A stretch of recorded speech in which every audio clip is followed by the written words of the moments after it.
Hey guys, welcome back to my channel. शुरू करते हैं episode 4 of may I help you के drama की।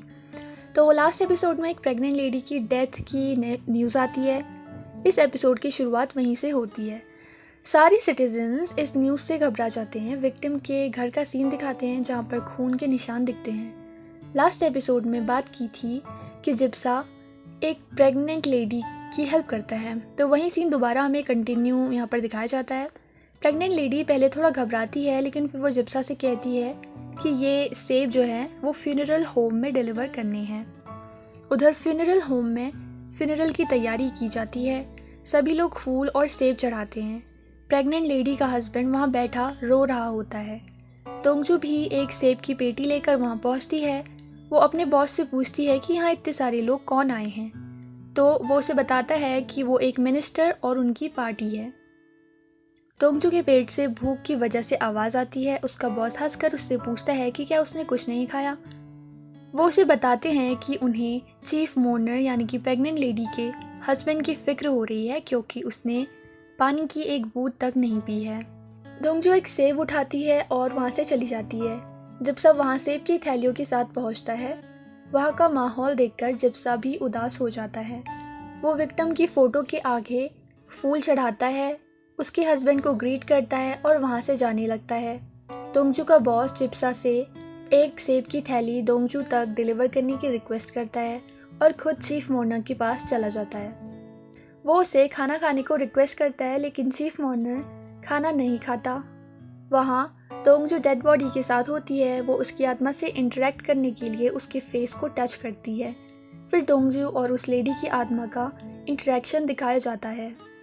लेडी रोती है और दोंगजू से रिक्वेस्ट करती है कि वो अपने बेबी को बर्थ देना चाहती है और अपने हस्बैंड से बात करना चाहती है।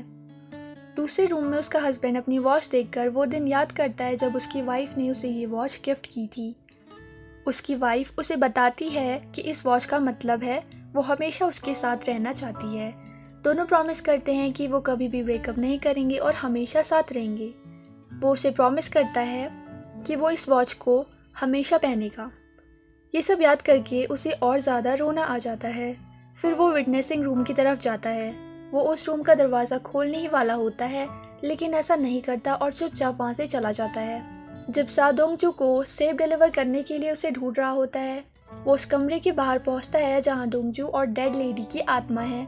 डेड लेडी की आत्मा दोंगजू को बता रही होती है कि उसका हस्बैंड खुद को मार देगा और फिर अपने बेबी तिम साम के पैर के बारे में कुछ कहती है। लेकिन उसी वक्त जिप्सा दरवाज़ा खोल देता है और उसकी आत्मा वहाँ से चली जाती है। वो अपना सेंटेंस पूरा नहीं कर पाती। दोंगजू उसे उठाने की कोशिश करती है। ये सब देखकर जिप्सा हैरान हो जाता है। दोंगजू उसे समझाने की कोशिश करती है कि वो जैसा सोच रहा है वैसा कुछ नहीं है। वो उसे बताती है कि उस डेड लेडी ने उससे कहा था कि वो अपने हस्बैंड से बात करना चाहती है। जिप्सा पूछता है कि एक डेड लेडी ऐसा कैसे कह सकती है। उसी वक्त दोंगजू के बॉस वहाँ आ जाते हैं। जिप्सा उन्हें दोंगजू की इस हरकत के बारे में बताने जा रहा था।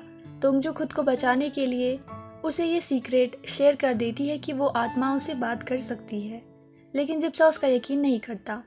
उसके बॉस दोंगजू को बताते हैं कि चीफ मोर्नर कहीं दिख नहीं रहा। सब उसे ढूंढने में लग जाते हैं और जिप्सा को कंप्लेन करने का मौका नहीं मिलता। दोंगजू वापस आत्मा से इंटरेक्ट करने जाती है, लेकिन कुछ नहीं होता। फिर एक डायरेक्टर वहाँ आते हैं। उससे कहते हैं कि उन्हें उसके फ्यूनरल को डिले करना होगा। वो उसकी बॉडी को वापस रखते हैं। दोंगजू उन्हें रोकती है, लेकिन उसके पास कोई जवाब नहीं होता, इसलिए डायरेक्टर डेड बॉडी को वापस रख देते हैं। डेड लेडी का हस्बैंड जो कि गायब हो गया था, वो अपना फ़ोन और वॉलेट वहीं छोड़ के गया होता है। उसके ना मिलने पर फ्यूनरल कैंसिल करने की बात की जाती है। अगले दिन जिप्सा कुछ लेडीज़ को बातें करते हुए सुनता है। वो लेडीज़ बातें कर रही होती है कि उस लेडी के हस्बैंड के मन में सुसाइड का ख्याल आ रहा होगा। जिप्सा बुरे मूड में ही अपने घर चला जाता है, जहां उसके अंकल न्यूज़ देख रहे होते हैं। जिप्सा उन्हें याद दिलाता है कि उन्हें कहीं जाना है। जब अंकल रूम से बाहर आते हैं, तभी दोंगजू अपने काम से वापस आ रही होती है। वो उसे ग्रीट करते हैं और अपने भतीजे से मिलने को कहते हैं। जिप्सा और दोंगजू एक दूसरे को देखकर हैरान हो जाते हैं। उन्हें ये बात पता नहीं थी कि वो दोनों एक ही जगह में रहते हैं। दोंगजू कहती है कि वो बाद में मिल लेंगे, लेकिन जिप्सा बाहर आ जाता है। अंकल दोनों को एक दूसरे से इंट्रोड्यूस कराते हैं। वो इस बात से अनजान है कि ये दोनों एक दूसरे को पहले से जानते हैं। दोंगजू जिप्सा को ग्रीट करती है और उससे हाथ मिलाती है, लेकिन जिप्सा सिर्फ खड़ा खड़ा गुस्से में उसे देखता ही रहता है। तभी वहाँ वो पुलिस ऑफिसर भी आ जाता है। पुलिस ऑफिसर दोंगजू को उनके बिजनेस के बारे में बताता है और बताता है कि वो छोटे से छोटे काम को करने की सर्विस भी देते हैं। वो उसे बताता है कि अभी रिसेंटली ही जिप्सा ने ब्रेकअप के मैसेज डिलीवर करने का भी काम किया था। पुलिस ऑफिसर को ये नहीं पता होता है कि दोंगजू ही वो लड़की है जिसे जिप्सा ने मैसेज डिलीवर किया था। दोंगजू जिप्सा की ओर देखती है और वो शर्म के मारे उससे नजरें चुरा लेता है। उसके बाद अंकल और पुलिस ऑफिसर वहाँ से चले जाते हैं। दोंगजू भी वहाँ से जा रही होती है, लेकिन जिप्सा उसे रोककर इस घर को छोड़ने के लिए कहता है। वो उसे बताता है कि उसे दोंगजू बिल्कुल भी पसंद नहीं है, इसीलिए उसे वहाँ से चला जाना चाहिए। दोंगजू कहती है कि अगर उसे दोंगजू से इतनी ही नफरत है तो वो वहाँ से खुद चला जाए, लेकिन जिप्सा उसे याद दिलाता है कि ये घर उसके अंकल का है। दोंगजू गुस्से में कहती है कि वो ये घर अभी ही छोड़ देगी। जिप्सा उससे कहता है कि वो उसे फॉलो ना करे और वहाँ से चला जाता है। दोंगजू गुस्से में अपना सामान पैक करने लगती है। नेक्स्ट सीन में दोंगजू फ्यूनरल पार्लर के चर्च में प्रे कर रही होती है। फिर दोंगजू उस हॉस्पिटल में पहुंचती है जहां उस डेड लेडी के बेबी की डिलीवरी होने वाली थी। दोंगजू की दोस्त की जॉब वहाँ 10 दिन पहले ही लगी थी।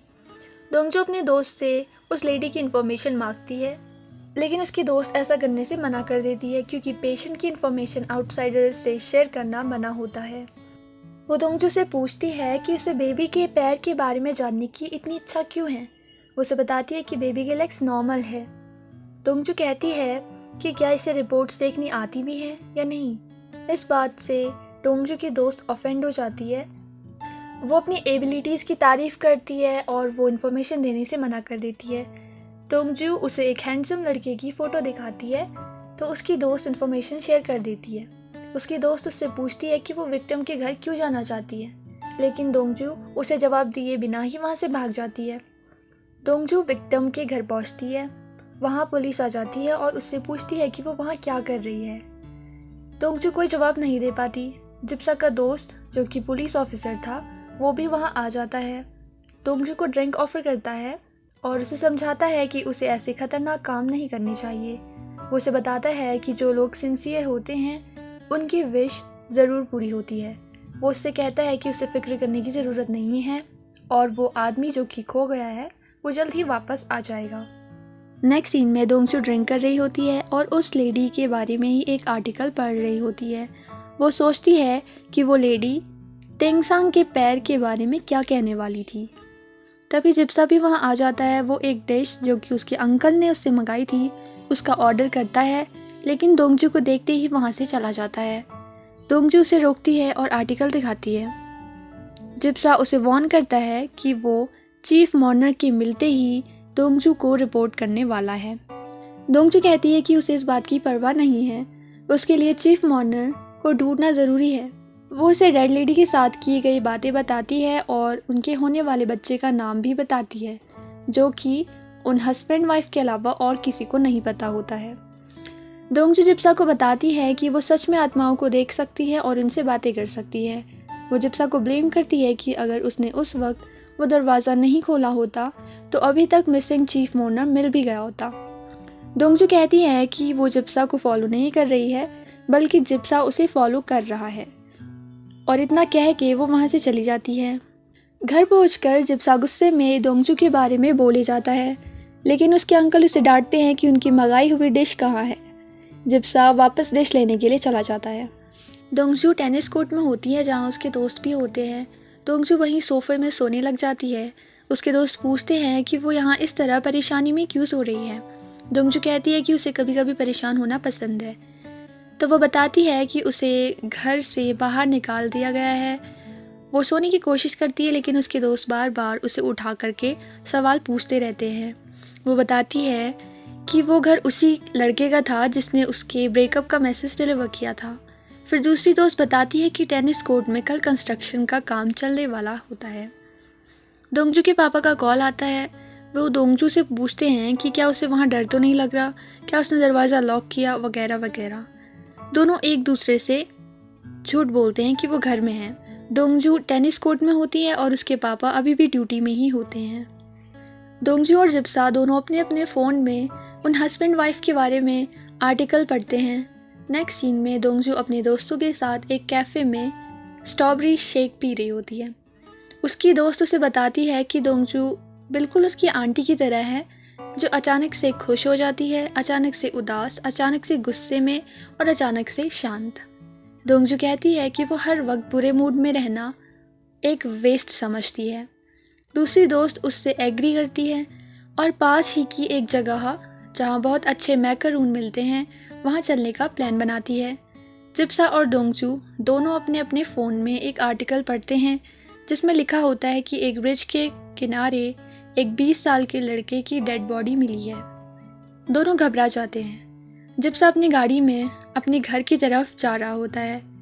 दोंगजू अपने दोस्तों को बिना बताए वहाँ से चली जाती है। उसके दोस्त हैरान रहते हैं। जिप्सा को दोंगजू की कही हुई बात याद आती है कि ये सब उसकी वजह से हुआ है। वो अपनी गाड़ी से उतरता है और अपने पुलिस दोस्त को कॉल करके पूछता है कि वो आदमी मिला या नहीं। दोंगजू का बॉस उसे बताता है कि उसके फ्यूनरल को आज क्लोज करने वाले हैं। जिप्सा अपने घर वापस जाते वक्त अपनी गाड़ी में रेडियो सुन रहा होता है। रेडियो में उस केस के बारे में ही बात कर रहे होते हैं तो जिप्सा चैनल चेंज कर देता है, लेकिन उसमें भी प्रेग्नेंट लेडी का लिखा गया एक लेटर सुनाया जाता है। उस लेटर में लेडी ने अपनी और अपने हस्बैंड की कहानी शेयर की होती है कि कैसे उन्हें बचपन में छोड़ दिया गया था और कैसे वो और उसका हस्बैंड पहले दोस्त, फिर लवर्स और फिर शादीशुदा कपल बन गए। वो बताती है कि उनके नाम उन ब्रिजेस के अकॉर्डिंग रखे गए थे जिन ब्रिजेस में वो मिले थे। फिर वो अपने होने वाले बच्चे तेंगसाम का भी नाम लेती है। ये नाम सुन के जिप्सा हैरान हो जाता है क्योंकि दोंगजू ने भी ये नाम मेंशन किया था। आगे की स्टोरी में वो बताती है कि उनके बेबी का नाम तेंगसाम इसलिए होगा क्योंकि तेमसाम उस ब्रिज का नाम है जहां उस कपल की फर्स्ट किस हुई थी। जिप्सा समझ जाता है कि उसे उस मिसिंग आदमी को कहाँ ढूंढना चाहिए। वो तेंगसाम ब्रिज की ओर चला जाता है। वहाँ वो आदमी ब्रिज से नीचे कूदने वाला होता है। उसके कूदने से पहले ही जिप्सा उसे रोक लेता है। वो उसे नीचे उतरने को कहता है लेकिन वो आदमी नहीं मानता। जिप्सा उसे कहता है कि उसकी वाइफ ने उसके लिए एक लेटर छोड़ा है। वो बड़ी मुश्किल से उस आदमी को नीचे उतारता है।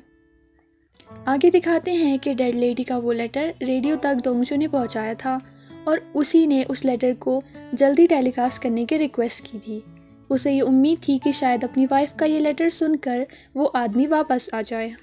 फिर फ्लैशबैक में दिखाते हैं जब दोंगजू अपने दोस्तों के साथ स्ट्रॉबेरी शेक पीने गई थी, तभी उसने रेडियो एमसी से रिक्वेस्ट की थी कि वो उस डेड लेडी का लेटर पहले टेलीकास्ट करे। उस लेटर के लास्ट मैसेज में लेडी कहती है कि वो अगले जन्म में भी अपने हस्बैंड से ही मिलेगी।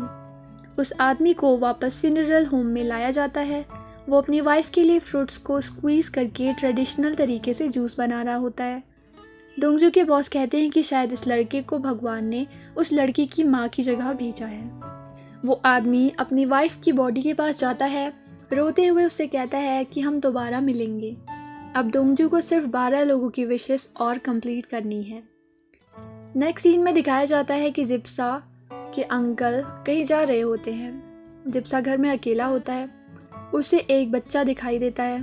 वो बच्चा वही है जो दोंगजू को सबसे पहली बार भूत बनकर दिखा था और उसके बाद से वो दोंगजू को कई बार दिखा है। वो बच्चा जिप्सा से पूछता है कि जिप्सा ने ऐसा क्यों किया, उसने उसे क्यों मारा। तभी जिप्सा की नींद खुल जाती है और ये उसका एक बुरा सपना होता है। ये एपिसोड यही ख़त्म होता है, लेकिन हमें आगे के एपिसोड्स में जिप्सा और इस बच्चे का रिलेशन बताया जाएगा जो कि मेरे ख्याल से दोंगजू से भी रिलेटेड होगा। इसके बाद थोड़ा प्रीव्यू दिखाया जाता है नेक्स्ट एपिसोड का, लेकिन इसे हम नेक्स्ट एपिसोड में ही डिस्कस करेंगे। तब तक के लिए स्टे ट्यून्ड।